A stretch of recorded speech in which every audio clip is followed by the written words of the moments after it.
Hi, everybody. It's Vicki Hinze. I thought I'd take the opportunity to answer a few of your questions that have been coming in. I've said this before. You tend to ask questions in clusters or clustered around a single topic, and that's what we're going to address today. The majority of questions that I've received in the last couple of weeks have been centered around two things. One is very general, and so let's address it first. Um, and if the question doesn't sound exactly like yours, it's because I've gotten a whole bunch of them, so I put the parts all together in one. Is the bottom falling out of publishing? No, it's not. A lot of people right now are running around very scared, and by that I mean fearful in not just for authors, but for publishers, agents, other authors. A lot of people are fearful. However, they should be grateful. The technological advances have made ours a much more competitive industry. We are competing for discretionary dollars, the same discretionary dollars that movies and music and other art forms are competing for. So that we have grown technologically in with the advent of ebooks makes us stay competitive. That is a good thing.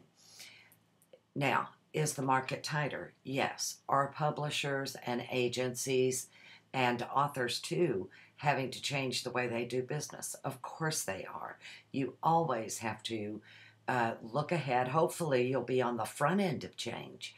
You'll be a visionary because that's a far better place to be than chasing your tail trying to catch up with what's going on. Um, I have heard enormously lately, or an enormous number of times lately, people running around acting like the sky is falling. And in fact, I had an author tell me recently that, according to her agent, if your advance on a new contract is the same as your advance was on a previous contract, then that's considered you getting a raise because money is tight, the market is down, and changes are significant enough that in order for publishers to be physically responsible, they're having to drop their advances.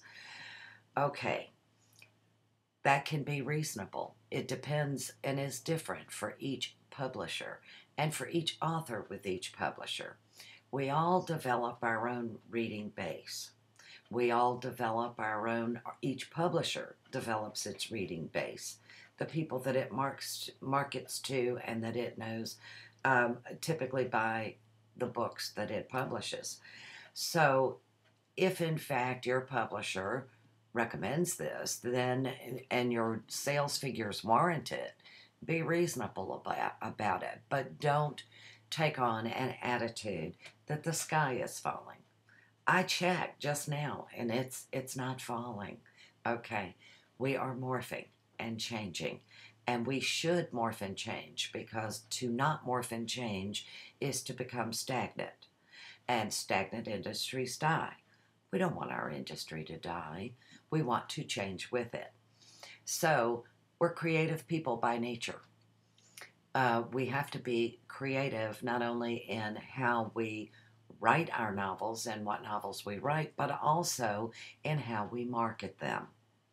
There are a lot of advice articles out there and a lot of ideas, but that doesn't mean that you should negate your creativity and come up with your way of doing things. Let me give you an example of one way that all of this change has been very positive and constructive for our for authors. Not too long ago, if you wrote a significant niche book, meaning your book was a book of circumstance, it was a book that had consequences, it had the potential to touch lives and to make a difference, but it would appeal to a niche market, a small market, not a broad market. a major publisher had trouble buying your book or licensing your book because they need those broad numbers, those big numbers, in order for it to be a physically responsible decision for them to publish that book. Today, there is a venue through the ebook forum for niche books, and we can get more of them. That is a blessing to the author who writes them and to the people who read those niche books, those ones that are of consequence and have the ability to impact lives that we didn't have before some of these technological advances. That's a positive. It's a constructive thing. So before we look at all of the negatives in the business and develop our attitude and get that mindset entrenched that all of these changes are a bad thing, we need to look for the good things. We need to look at the opportunities. We need to cut our creativity loose so that we can be the visionaries coming up. We can see what's going to happen next or what's going to come next or help something that would not have happened to come next. We have to have a different kind of mindset, and it is extremely important that we stay constructive and positive, not only in what we write and how we write, but in how we market what we write. So if your agent is full of doom and gloom, you might want to consider whether or not you need a new agent. If that agent is not playing the part of a visionary, or that publisher is not being a visionary publisher who is accepting change and welcoming change and looking for ways to make that change work more efficiently and effectively for him or for it, then maybe you're not with the right publisher.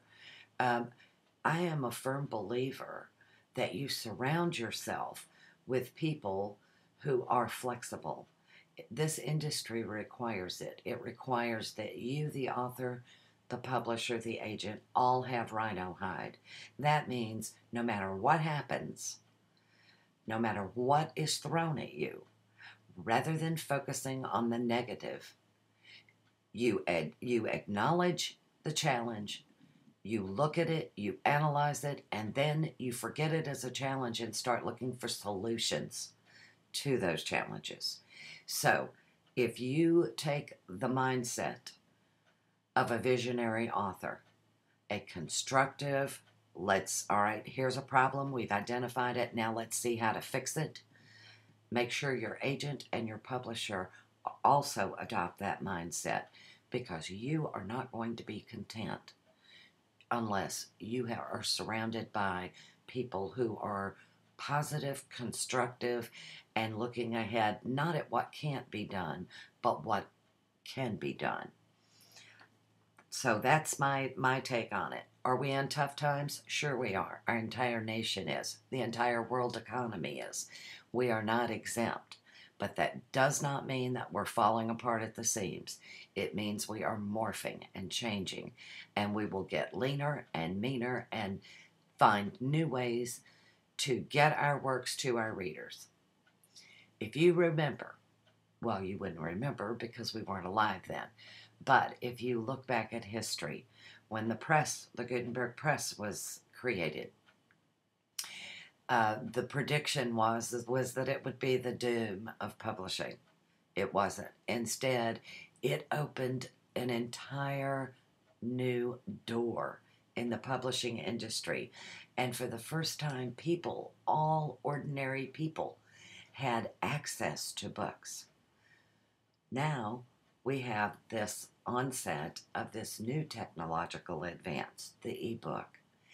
And again, we are seeing many, many books that were not available. Backlist books, books that had gone out of print, other types of books that we didn't have access to before we now have access. Be grateful for that. Be happy about that. Look for the opportunities in that, because in each change that comes, there are opportunities. Not that you need to exploit, but that you need to embrace. And because this has gone so long, I'm going to cut our question here and do our next question in a separate video. I hope that this has been helpful to you and that you will adopt and embrace change graciously. Blessings. Bye.